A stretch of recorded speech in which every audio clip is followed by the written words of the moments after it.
दूसरा शमूएल अध्याय 11। दाऊद के पाप में फंसने का वर्णन। फिर जिस समय राजा लोग युद्ध करने को निकला करते हैं, उस समय अर्थात वर्ष के आरंभ में दाऊद ने योआब को और उसके संग अपने सेवकों और समस्त इस्राएलियों को भेजा, और उन्होंने अम्मोनियों का नाश किया और रब्बा नगर को घेर लिया। परंतु दाऊद यरूशलेम में रह गया। सांझ के समय दाऊद पलंग पर से उठकर राजभवन की छत पर टहल रहा था, और छत पर से उसको एक स्त्री जो अति सुंदर थी नहाती हुई देख पड़ी। जब दाऊद ने भेजकर उस स्त्री को पुछवाया, तब किसी ने कहा, क्या यह एलीआम की बेटी और हित्ती ऊरिय्याह की पत्नी बतशेबा नहीं है? तब दाऊद ने दूत भेजकर उसे बुलवा लिया, और वह दाऊद के पास आई और वह उसके साथ सोया। वह तो ऋतु से शुद्ध हो गई थी। तब वह अपने घर लौट गई, और वह स्त्री गर्भवती हुई। तब दाऊद के पास कहला भेजा कि मुझे गर्भ है। तब दाऊद ने योआब के पास कहला भेजा, हित्ती ऊरिय्याह को मेरे पास भेज। तब योआब ने ऊरिय्याह को दाऊद के पास भेज दिया। जब ऊरिय्याह उसके पास आया, तब दाऊद ने उससे योआब और सेना का कुशल क्षेम और युद्ध का हाल पूछा। तब दाऊद ने ऊरिय्याह से कहा, अपने घर जाकर अपने पाँव धो। और ऊरिय्याह राजभवन से निकला, और उसके पीछे राजा के पास से कुछ इनाम भेजा गया। परंतु ऊरिय्याह अपने स्वामी के सब सेवकों के संग राजभवन के द्वार में लेट गया और अपने घर न गया। जब दाऊद को यह समाचार मिला, ऊरिय्याह अपने घर नहीं गया। तब दाऊद ने ऊरिय्याह से कहा, क्या तू यात्रा करके नहीं आया तो अपने घर क्यों नहीं गया?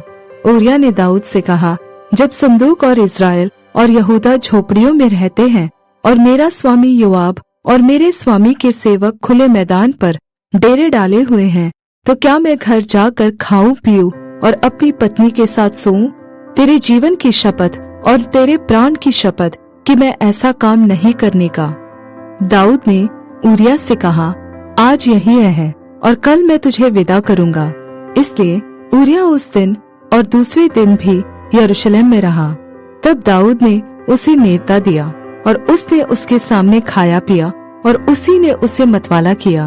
और सांझ को वह अपने स्वामी के सेवकों के संग अपनी चारपाई पर सोने को निकला, परंतु अपने घर न गया। सवेरे दाऊद ने योआब के नाम पर एक चिट्ठी लिखकर ऊरिय्याह के हाथ से भेज दी। उस चिट्ठी में यह लिखा था, सबसे घोर युद्ध के सामने ऊरिय्याह को रखना, तब उसे छोड़कर लौट आओ कि वह घायल होकर मर जाए। अतः योआब ने नगर को अच्छी रीति से देखभाल कर जिस स्थान में वह जानता था कि वीर है, उसी में ऊरिय्याह को ठहरा दिया। तब नगर के पुरुषों ने निकलकर योआब से युद्ध किया, और लोगों में से अर्थात दाऊद के सेवकों में से कितने मारे गए, और उनमें हित्ती ऊरिय्याह भी मर गया।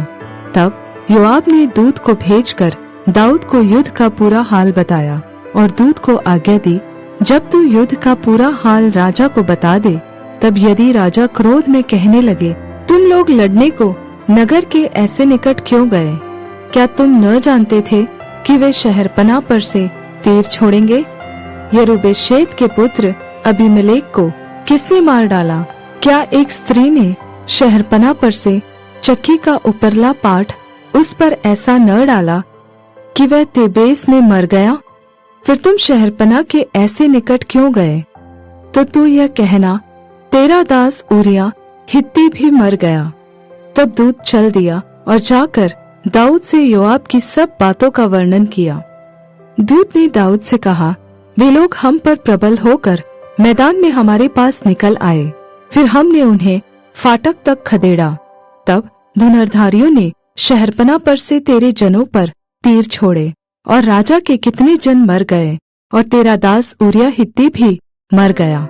दाऊद ने दूत से कहा, योआब से यह कहना, इस बात के कारण उदास न हो, क्योंकि तलवार जैसे इसको वैसे उसको नष्ट करती है। तू नगर के विरुद्ध अधिक दृढ़ता से लड़कर उसे उलट दे, और तू उसे हियाव बंधा। जब ऊरिय्याह की स्त्री ने सुना कि मेरा पति मर गया, तब वह अपने पति के लिए रोने पीटने लगी। और जब उसके विलाप के दिन बीत चुके, तब दाऊद ने उसे बुलवाकर अपने घर में रख लिया और वह उसकी पत्नी हो गई और उसके पुत्र उत्पन्न हुआ। परंतु उस काम से जो दाऊद ने किया था, यहोवा क्रोधित हुआ।